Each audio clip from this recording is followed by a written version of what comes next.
الحالة الإنسانية اللي معانا النهاردة دي مش أول حالة في مصر. ندى بتبلغ من العمر 18 سنة، هي عندها شلل مخي رباعي. تعالوا نشوف حالة ندى. السلام عليكم. عليكم السلام ورحمة الله وبركاته. حضرتك احكي لي عن حالة ندى، هي مولودة كده ولا أصيبت بالشلل المخي الرباعي على كبر؟ هي من تاريخ ما اتولدت، وكان عيب الدكتور إن هو أخرها في بطن أمها لمدة ساعة ونص.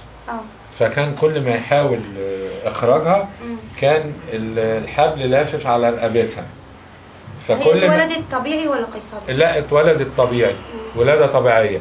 بس طبعا غلط الدكتور ان هو سابها ساعة ونص، فده سبب لها نقص في الاكسجين عن مخها.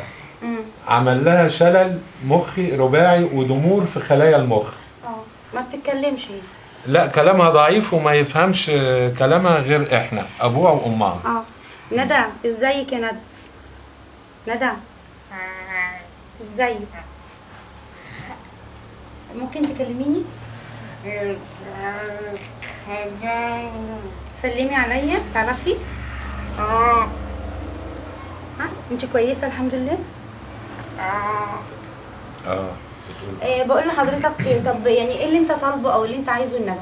اللي انا طالبه ان هي تاخد حقها من جمهورية مصر العربية كعلاج على نفقة الدولة، مثل كثير من الناس استفادوا من هذا العلاج ومعاش.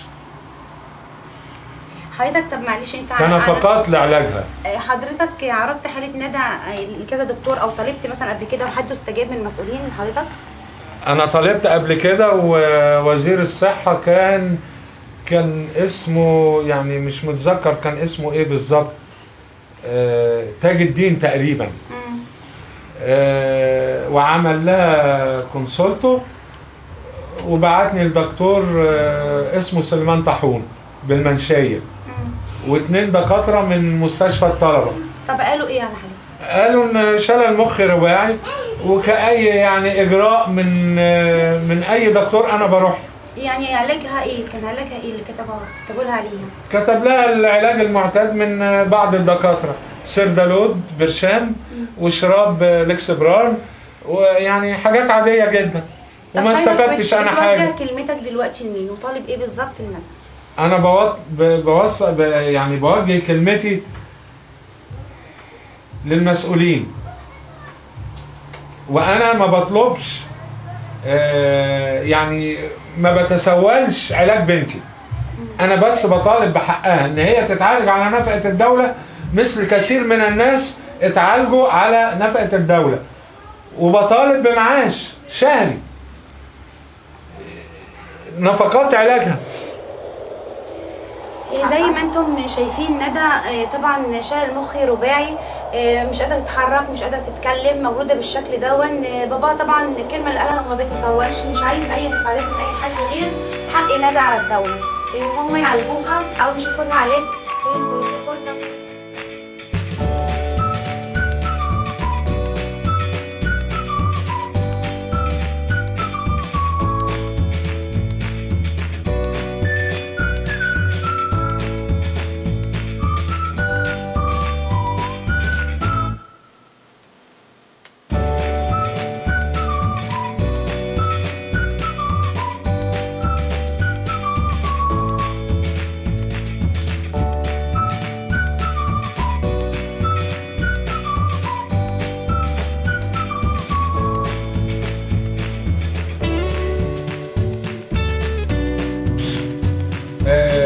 يعني ما بتسولش علاج بنتي، انا بس بطالب بحقها ان هي تتعالج على نفقة الدولة، مثل كثير من الناس اتعالجوا على نفقة الدولة، وبطالب بمعاش شهري